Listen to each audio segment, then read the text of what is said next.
กับสวัสดีแล้วสวัสดีเด้อพี่น้องเนาะ FC หมดจุกูสุคนเป็นหอยพ่อแม่พี่น้องเนาะหมดจุกูสุคนหมู่เพื่อนหมดจุกูสุคนที่ฮักแพงนับถือฮักแพงยังสูงเนาะถ้าผู้ใดเบิ่งคลิปแนวก็ให้ร่ำให้รวยเด้อคนเจ็บบ่ให้ได้ความใครอย่าให้มีที่เงินในทองรองไหลมาเนาะเอาวันนี้กับบ่าวกำพังมีแนวสิมาแนะนำอีกเทื่อนึงพี่น้องไทยคลิปให้เพื่อน FC เบิ่งเนาะวันนี้เราจะมารีวิวมักโม่พี่น้อยเพิ่นเอามักโม่มาขายอีกเทื่อนึงตอนนั้นนะเขาขายคลิปตอนนั้นนะเพิ่นได้ขายหมดแล้วมีคนมาเอาหมดแล้วแต่เมื่อนี้หันเพิ่นได้อยากขายอีกนี่เพิ่นเอามาอีก2 คันรถ6 ล้ออีกมีตัวหน่วยใหญ่ๆอีกนี่ใครสนใจอยากได้ก็คอมเมนต์มาเด้อเพราะว่าช่วงนี้มักโม่เพิ่นหลาย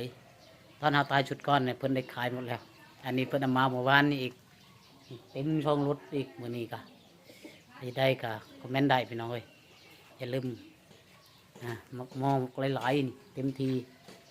ถ้าพังลาวพังไทยหรือต่างประเทศอย่างใดกัน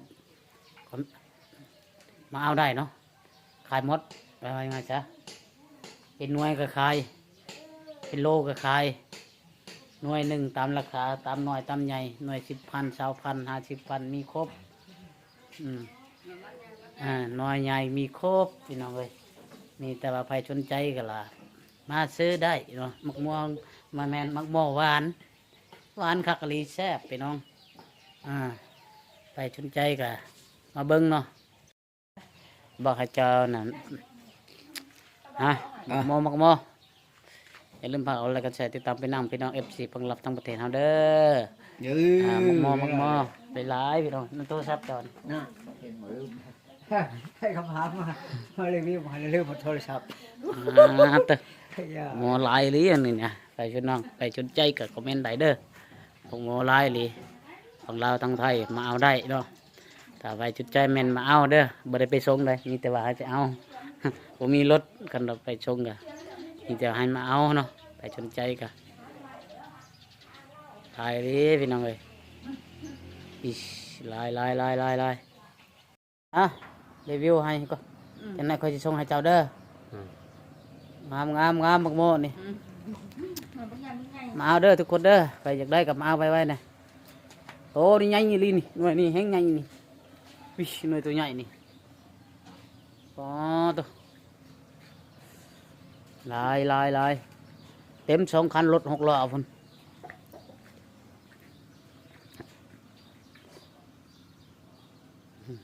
ยึดก้อนของเจ้าให้ได้ส่งให้เจ้าเยอะ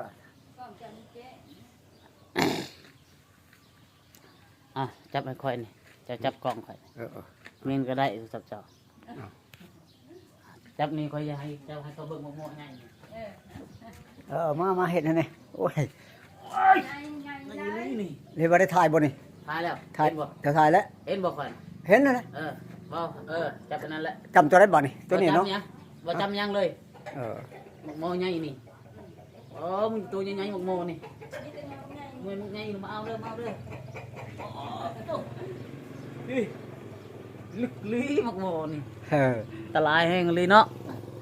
เต็ม2 คันรถพุ่น